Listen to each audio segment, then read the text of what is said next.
Assalamualaikum warahmatullahi wabarakatuh. Di sini saya akan mempresentasikan mengenai materi mengevaluasi pembelajaran. Materi ini disusun oleh kelompok 10 kelas fisika 6B yang beranggotakan Anis Rahmawati dan juga Nova Aulia Ulfaiza. Evaluasi pembelajaran.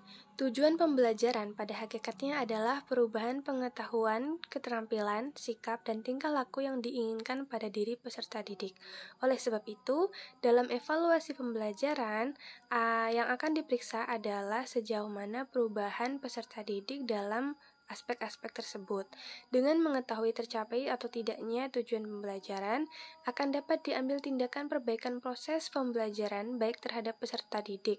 Misalnya, apakah perlu diadakan bimbingan atau bantuan belajar lainnya maupun aspek-aspek lain yang berpengaruh dalam proses pembelajaran. Berikut adalah fungsi hasil belajar. 1. Alat untuk mengetahui tercapai atau tidaknya tujuan pembelajaran. Yang kedua, umpan balik bagi perbaikan proses pembelajaran. Dan yang ketiga adalah dasar dalam penyusunan laporan kemajuan hasil pembelajaran peserta. Bicara mengenai pembelajaran tentu tidak luput dari yang namanya penilaian. Adapun tujuan dari penilaian adalah sebagai berikut. Yang pertama, mendeskripsikan kecakapan belajar peserta, sehingga dapat diketahui kelebihan atau kekurangannya dalam berbagai aspek.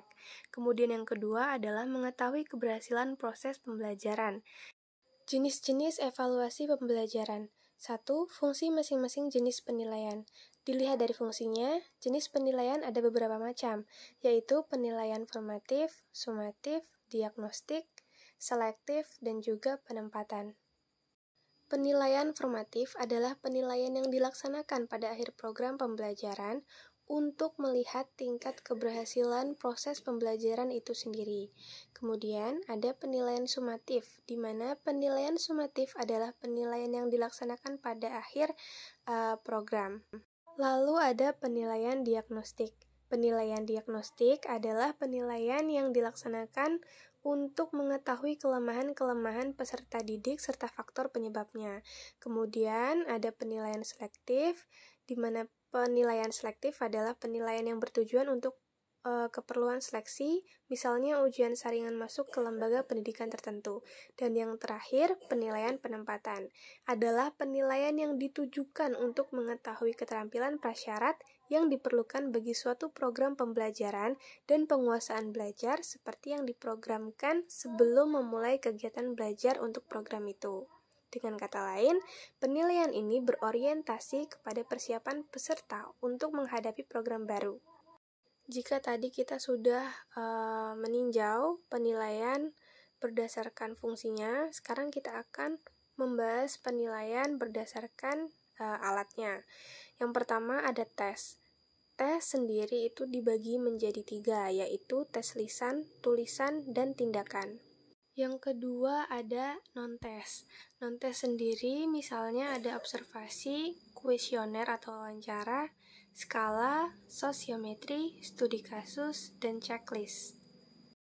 Berikut adalah prinsip penilaian hasil belajar. Yang pertama adalah dalam menilai hasil belajar hendaknya dirancang sedemikian rupa sehingga jelas abilitas yang harus dinilai, materi penilaian, alat penilaian, dan interpretasi hasil penilaian.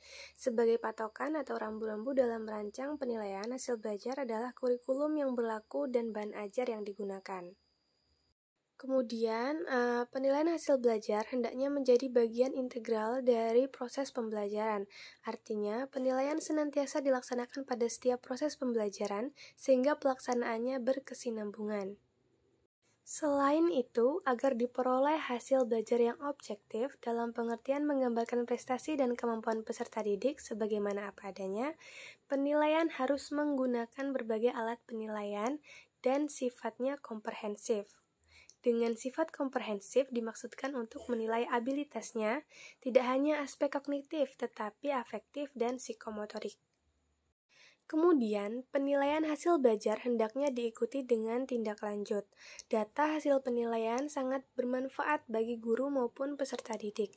Oleh karena itu, perlu dicatat secara teratur dalam catatan khusus mengenai kemajuan perkembangan peserta didik.